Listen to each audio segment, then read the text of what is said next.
बिस्मिल्लाहिर्रहमानिर्रहीम। अस्सलाम वालेकुम नाज़रीन, आज मैं आपके साथ एक परमानेंट ऑर्नामेंटल बहुत ही खूबसूरत लीव्स वाला प्लांट शेयर करने जा रहा हूँ, जिसके बारे में तमाम डिटेल आपको बताऊँगा मैं ए टू ज़ी कि उसकी प्रोपगेशन कैसे होती है, इसकी केयर कैसे होती है, उसको लोकेट कहाँ रखना है, उसकी वाटरिंग कैसे करनी है। तो ये जो पौधा आप देख रहे हैं, ये इसको कहते हैं शफलेरा। शफलेरा इसका नाम है। आप किसी भी नर्सरी से शफलेरा के नाम से पौधा मांगेंगे मिल जाएगा, हर नर्सरी से मिल जाता है। दूसरा, इसको अम्ब्रेला प्लांट भी कहते हैं, बट ये अम्ब्रेला प्लांट इसका नाम जस्ट इसलिए पड़ा हुआ है कि इसकी जो ये निकलती हैं, स्टिक निकलती है और ऊपर पत्तियां हैं, ये अम्ब्रेला की तरह ये 7, 8, 9, 10 एक ही स्टिक के ऊपर ऐसे चौरस पत्तियां निकलती हैं, तो इसलिए इसको अम्ब्रेला कहते हैं। बट इसका नाम जो है वो शफलेरा प्लांट ही है। अब शफलेरा प्लांट में दो वैरायटीज़ आती हैं। एक वेरीगेटेड, ये जो आप देख रहे हैं इस वक्त, इसके पत्ते जो हैं वो कुछ वाइट होते हैं, कुछ एक पत्ते में दो कलर आते हैं जैसे स्टार फाइकस के पत्ते होते हैं। और ये टाइम टू टाइम इसकी वेरीगेशन जो है वो चेंज होती रहती है। कभी ज़्यादा ग्रीन होगा और कम वाइट होगा। कभी एक पत्ता जो देख रहे हैं कि सेंटर से ग्रीन है और साइडों से वाइट है, और दो पत्ते आप देख रहे हैं कि बिल्कुल वाइट हो चुके हुए हैं। तो ये टाइम सर्कल है कि पत्ता कब निकला है और कब फिर इसने एंड होना है। इस तरह दूसरा, इसके ऊपर लाइट कितनी पड़ी है उस हिसाब से भी इसका जो है वो कलर बनता है। ये जो पत्ते बर्न हुए हैं, ये पत्ते बर्न हुए हैं, मैंने इसको डायरेक्ट सनलाइट में रखा हुआ था। अब अप्रैल एंड होने वाला है, गर्मी काफ़ी हो चुकी हुई है, तो जो इसकी वेरीगेटेड वैरायटी है वहाँ पड़ा हुआ था। ये जहाँ पे प्लास्टिक का एक गमला पड़ा हुआ है, यहाँ रखा हुआ था पहले धूप में, और सुबह से लेके शाम तक इस पर धूप पड़ रही थी। तो उस वजह से ये जो वेरीगेटेड वैरायटी है ये सेंसिटिव है। ये डायरेक्ट सनलाइट में आपने नहीं रखनी। सर्दियों में रखी जा सकती है, बट गर्मियों में इसको आपने डायरेक्ट सनलाइट में बिल्कुल नहीं रखना। तो वो डायरेक्ट सनलाइट में रखने की वजह से ये पत्तियां मेरी बर्न हुई हैं। अब मैंने उठा के रख दिया है ग्रीन नेट के नीचे, तो उससे ये अब नए पत्ते जब निकालेगा तो ये ठीक निकालेगा। तो आपने वेरीगेटेड वैरायटी जो है वो कभी भी आपने नहीं रखनी सनलाइट के अंदर। तो मेरे चूँकि एक ही गमले में लगा हुआ है, ग्रीन वाली वैरायटी भी और वेरीगेटेड वैरायटी भी, तो मेरी मजबूरी थी कि ग्रीन के लिए मुझे धूप देनी थी, तो वेरीगेटेड की पत्तियां जल गई हैं। मैंने दोनों वैरायटीज़ एक ही गमले में इसलिए लगाई कि एक तो मेरे पास गमले ज़्यादा हैं और ऐसे इतने ज़्यादा गमले में नहीं बनाता जा सकता, और दूसरा मैं बुशी चाहता था कि जल्दी बुशी हो जाए, तो इसलिए मैंने एक ही में लगाई थी कि मैं मैनेज कर लूँगा इसको, बट मैं मैनेज नहीं कर सका। तो आपने कभी भी इन दोनों वैरायटीज़ को किसी एक गमले में नहीं लगाना, क्योंकि जो ग्रीन वाली वैरायटी है वो थोड़ी हार्डी वैरायटी है। वो धूप बर्दाश्त कर लेती है, छाँव में भी चल सकती है लेकिन धूप में भी चल सकती है गर्मियों के अंदर। और सर्दियों में दोनों वैरायटीज़ आप सनलाइट में रख सकते हैं, लेकिन अगर सर्दियाँ गर्मियाँ इनको आप शेडी एरिया में रखें तो सबसे बेहतर है। उससे कोई नुकसान नहीं होगा, ना ग्रीन वाली वैरायटी को ना वेरीगेटेड वैरायटी को। तो ग्रीन वाली वैरायटी पे आप रिस्क ले सकते हैं, बट अगर ये छाँव में है तो इसको कुछ नहीं होगा, इसके पत्ते ग्रीन ही रहेंगे। अब ये धूप में रहने की वजह से इसके कहीं कहीं से ये येलोनेस जो नज़र आ रही है पत्तों में, ये भी धूप में रहने की वजह से। अप्रैल का महीना एंड हो रहा है और धूप बड़ी तेज़ है दिन के वक्त। तो अगर दोनों वैरायटीज़ को आप साए में रखते हैं, ब्राइट लाइट जितनी मर्ज़ी पड़ जाए बट डायरेक्ट सनलाइट ना पड़े, तो ये अच्छे ग्रो करते रहते हैं। इसकी प्रोपगेशन की बात कर लें तो ये कटिंग से बड़े अच्छे से ग्रो हो जाता है। आप इसकी कोई भी कटिंग लें, कटिंग लेके आप इसको, इसके पत्ते जो हैं वो बाकी के काट दें और आप एक दो पत्ते रहने दें, और वो कलम आप लगा सकते हैं। कलम आप हमेशा लगाएं फेब और मार्च में, या आप लगाएं अगस्त सितंबर में।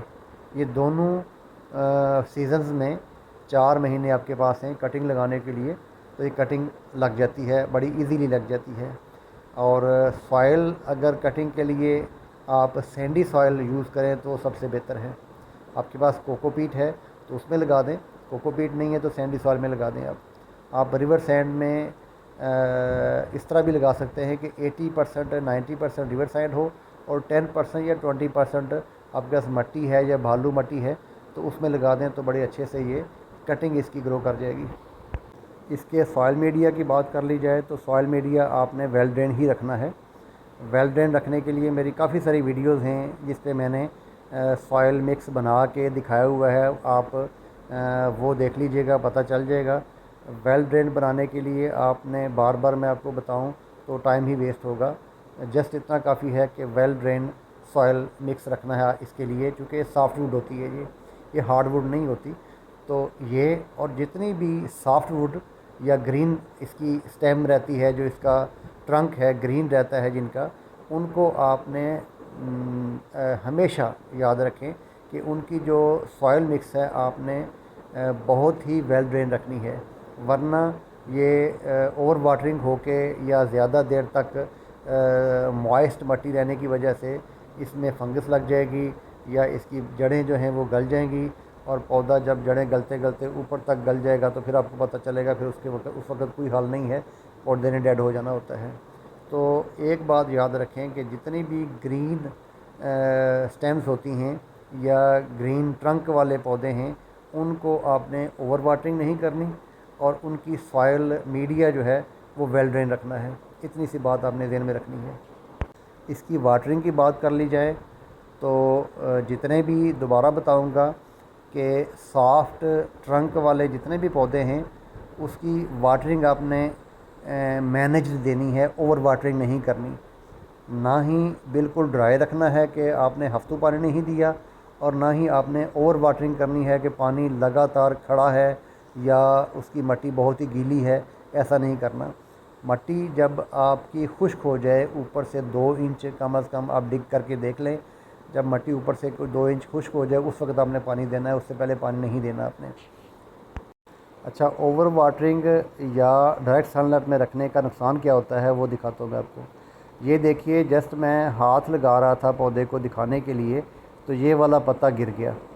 अब ये गिर क्यों गया, टूट क्यों गया, खुद ही बड़े आसानी से टूट गया कि एक तो ये ऊपर से बर्न हुआ है, उसकी निशानी ये है कि आपने रखा है इसको डायरेक्ट सनलाइट में ज़्यादा देर के लिए, ठीक है। दूसरा, ये पिलाहट में है, एक होता है वाइट और ग्रीन, ये पिलाहट में है तो इसका मतलब है कि ओवर वाटरिंग हुई हुई है। वो क्यों हुई है कि डायरेक्ट सनलाइट में मट्टी खुश्क हो जाती थी, मैं पानी दे देता था तो पानी नीचे से तो खुश्क नहीं हो रहा था, अब नीचे वाली जड़ों को लगातार पानी में रह रही थी, उसकी वजह से इसका ये डबल नुकसान हुआ। तो ये बात का ध्यान रखना है आपने कि ना तो ओवर वाटरिंग करनी है, ना इसको धूप में रखना है। ये मैं बातें कर रहा हूँ वेरीगेटेड वैरायटी के लिए। अगर आपके पास ग्रीन वैरायटी है तो फिर वो थोड़ी हार्डी है, उसको आप सनलाइट में भी रख सकते हैं। अगर आपको 3 घंटे की 2 घंटे की सनलाइट पड़ जाती है तो कोई इशू नहीं है।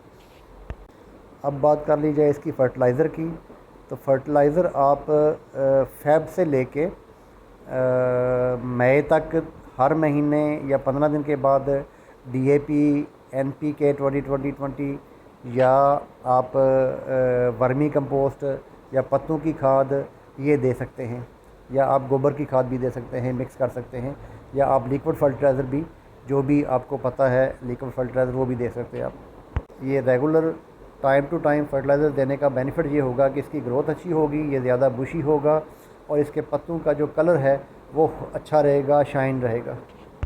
इसका जो डोरमेंसी का पीरियड है वो है दिसंबर और जैन, उस वक़्त इसकी ग्रोथ नहीं हो रही होती, रुक जाती है।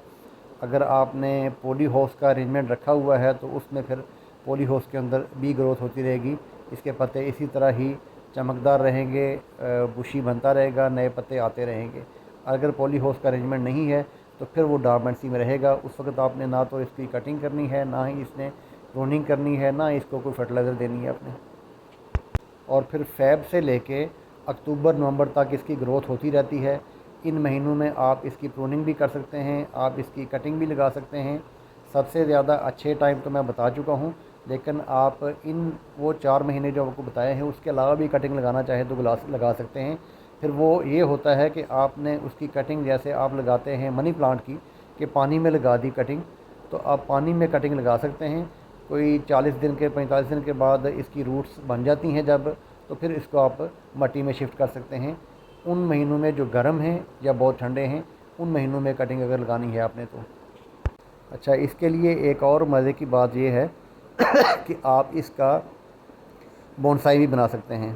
ख़ासकर जो ग्रीन वैरायटी है उसका आप बोनसाई बना सकते हैं। अच्छा बोनसाई बनता है, खूबसूरत लगता है। ये शायद एक दो पौधों में से ही ऐसा पौधा होगा कि सॉफ्टवुड सॉफ्ट ट्रंक वाला जो पौधा है उसकी बन जाती है, बोनसाई बन जाती है। तो बोनसाई बनाने के लिए ज़ाहिर है कि आपको शैलो पॉट लेना है। तो बोनसाई बनाना है तो आपने शैलो पॉट में लगाना है। तो नाज़रीन, आई थिंक सारी चीज़ें कवर हो गई हैं। मुझे दीजिए इजाज़त। अल्लाह आप सबका हामी नासर हो। खुदा हाफिज़। और मेरी वीडियो को लाइक कर दीजिए और चैनल को सब्सक्राइब कर दीजिए।